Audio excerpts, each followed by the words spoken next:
Good morning. It is day 17 of recovery. In week 3 now. I didn't blog last week because it was too much. It was way too much. I was in a lot of pain, just like really uncomfortable. A lot of swelling happened. I got my first massage done on the first week, day 8.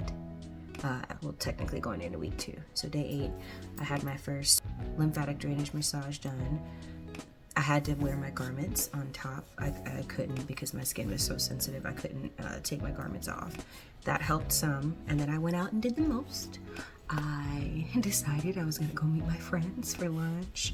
And then the next day I went grocery shopping. When I tell you my legs became balloons and I could barely walk. I'm one of those people that I don't know how to sit down, and sitting down is like really, really hard for me, like just sitting and doing nothing. So this whole process and transition has been really hard for me. After that, I kind of realized I just need to sit down. I attempted to go to work. I work from home, work 2 different jobs, and I work from home. Well, 3 different jobs, and I work from home. And I tried to do all 3 jobs last week, and that ended up not being feasible either. Ended up taking off my primary job Thursday and Friday, and I'm off today too to recover, so that could give me like 5 days to kind of just like do nothing and rest. That has helped tremendously. I've definitely noticed swelling has gone down. My bruising is getting better. Sleeping at night is still really hard just because I'm so uncomfortable. I'm realizing I have to have my legs elevated almost at all times or else I end up swelling. Like right now, I'm just like sitting in a regular chair and my legs are on the floor. I have a good 10 minutes before I start to swell. I can start to see some difference though. I'm able now to take off my garments and like shower completely. I need to wash my hair, but being up so long, it's so hard. So I'm just gonna wait for help from others to kind of be able to do that. I'm hoping that week 3 is better. Last couple days I kind of just did a lot of sleeping if I could. Minimal moving. I'm not going outside anywhere. I had my second lymphatic drainage massage 2 days ago, and that one was worse. These massages are not like, oh, you're gonna feel relaxed and you're gonna feel good. No, these are not what these massages are for. These massages are literally to move fluid, and they do that. The lady that I go to, I do an hour session every time I go, and she works from my ankles to my knees, my thighs, my hips, all that in between. And I still have some fairly hard spots. Some places their fluid is like still like really hard there, so her having to work them was fairly painful. Not to the point to where I cried, just like really, really deep breaths and controlled breathing kind of throughout the entire process. And because of that, I was really sore yesterday, and today I'm still fairly sore. I was able to take a shower this morning, which was good. I do it all by myself. I was able to put on new garments. My garments fit a lot better now than they did the first 2 weeks, which is good too. Also, I've never seen anyone else blog about this, but when the first 2 weeks when you come home from surgery, the top part of your thighs, like, they're going to be puffy. They're going to be puffy and they're going to be hard. And my doctor just kept saying, oh, it's normal, it's fine, you're gonna be okay, it's normal. But no one was telling me what it was. And then I looked up a couple of different people on YouTube, and they were saying, like all nurses and stuff from different plastic surgeon places, saying, if you don't control that, and if you don't make sure your garments are up there and compressed, then you're gonna end up with lobules that will have to then be surgically removed. So then I'm freaking out, because I'm thinking, mine are so puffy, mine are so hard, the lobules have already formed and nothing's gonna happen. Well, when I went to my massage therapist, she ended up telling me that it's my lymph nodes. My lymph nodes are swollen because they're trying to process so much fluid that because of the swelling. And so it is normal for them to be bigger. You can like work in like circular motions on them. So like pressing down like in circular motions on them to kind of help it drain. And so I've noticed that switching over garments. So I have like 2 sets of garments, which we'll talk about in a second. Switching over garments has really helped with the pushing down of those. Not only that, I have a lymphatic massage roller with lymphatic and arnica creams that I use in those areas too, to kind of like help work it out. And I've noticed a significant change in that. Also, taking a supplement for lymphatic and support all together from Mary Ruth's, and I'll show you guys that later as well. So garments, the garments that my doctor had me wear, I could get them off of Amazon. They were really cheap. They're like $20 per compression pair. He has me in 2 compression tights and a layer of socks in between to kind of help and ensure that their swelling doesn't go to my ankles. So with these, when I initially had them on, because I was so swollen, they didn't go all the way up to the top of my thighs. They kind of sat, they couldn't go all the way up to my crotch, we'll put it like that. And so that was also making me nervous, because then the top part of my thighs wasn't being compressed as hard as they should have been, which I thought was why the top of my thighs were like so puffy and so hard. Come to find out, it's not. It's the lymphatic drains, and I thought that. But I switched over to a company called Morena, and their compression garments, you only have to wear 1 layer, so that's that. It kind of has like built-in socks that like go to like almost the top of your, like the mid-top part of your foot, like right before your toes start, and so that's where it ends at. It goes all the way up. It has latches, or like kind of like the bra latches. It has those on both sides that go up, and then it has a zipper on top of that, and your crotch is completely cut out so that you don't have to pull them down to use the bathroom. I still pull them down every time to use the bathroom, just because I don't like accidentally getting pee on my garments and then smelling like pee.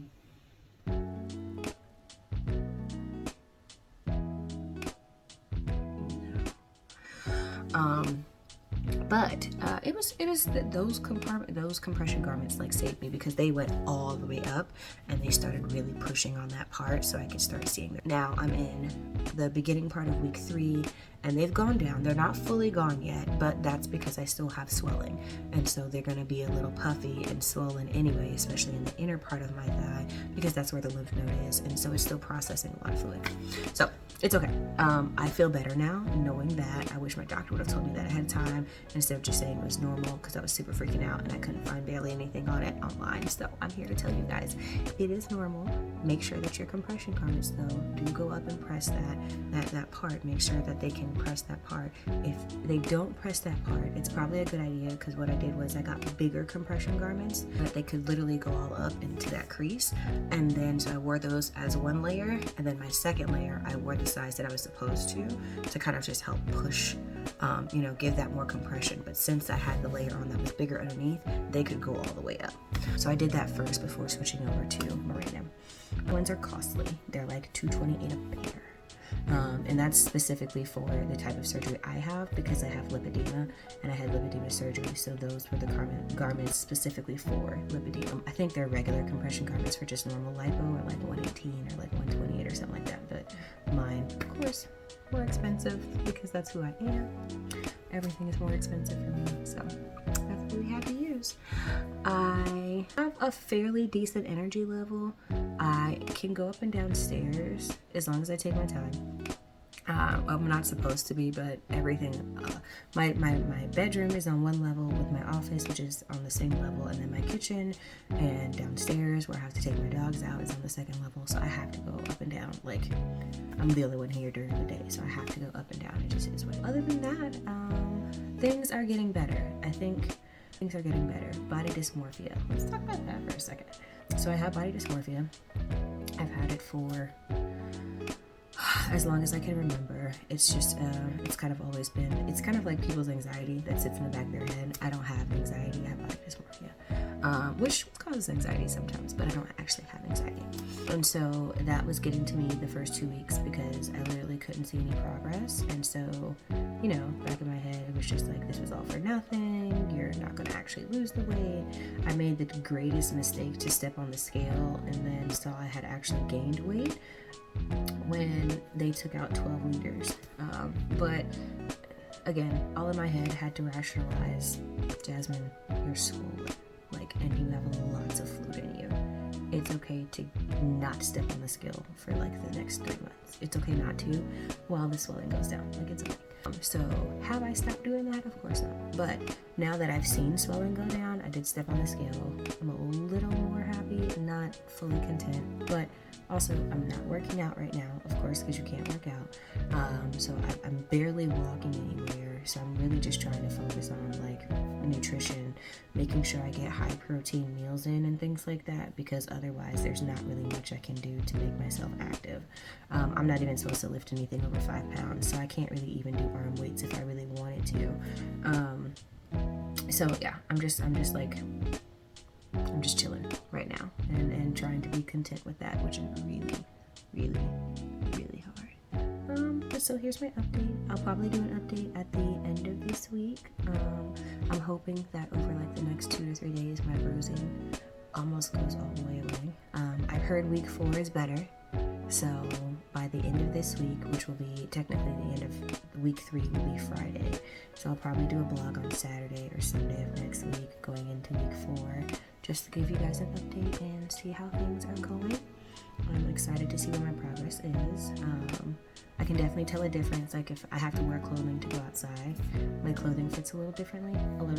Like it fits differently. It is. I'm not gonna lie. They fit differently. Do I want to see more progress? Yes. And I know I am still gravely swollen. At this point, like my thighs, especially my inner thighs, all of that is completely still swelling. And even at my upper hips, still definitely swollen. So I'm interested to see once all of that swelling goes down, where I really am. Which is interesting because my birthday is coming up and I'm trying to gauge how much swelling am I going to allow to go down before I start buying clothes, because I'm going out of country. It's like 6 weeks from now, so we'll see. I think probably like I planned it to where I was 8 weeks post-op when I could go on a trip, and I'm cleared to leave the country at 6 weeks post-op. So I think I'm gonna wait until maybe 5 weeks post-op, maybe even 6 weeks post-op, to then try on clothes and like see what I can actually wear. We'll see how. I just want to make sure my clothes get here in time, so there's that.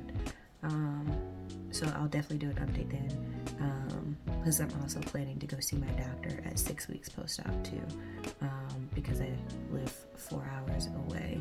So I will go see him that week, and he'll take all his pictures and things like that.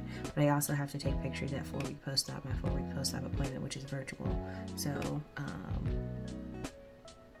I'll do a blog then too. Okay. Well, this is all I have. If you wanna, follow, like, subscribe, comment below any questions, I'll be more than happy to update them. By the time I post all these, it will probably be like 6 months later. So you can ask all the questions you want. By then, I'll probably be starting my tummy tuck. So ask any questions that you want. Thanks. Bye. Alrighty, so this is our 4-week post-op. So this is where my waist is at, and I'm just showing waist to hip ratio because I did that in the first one. So this is where I'm at. I'm wearing the same dress that I wore before. So we're gonna do a zoom in. So 4-week post-op, and we're going to show the difference in my legs. So this is where my waist is right now. I'm in the same dress that I was in before because it shows the majority of my thighs. And it shows the back very low. Shout out to Cuddy in the background. Alright, so we're going to get into this. So overall, just from the last video, I can tell a difference. So like we were talking about before, like being able to like pull up on my knees and like the amount that's there. Now I'm still swollen, so like all of this right here is still very puffy, so I still have quite a while to go. The inside of my legs, that shook like it did before, doesn't necessarily do that. I don't know if you guys can see, but they took out all of this. So this is kind of just really just like excess skin right now. And they said if I continue with my compression garments like I should, that this will then tighten up. So I'm hoping that this tightens up some. Yeah, but it's definitely not as flabby as it was before.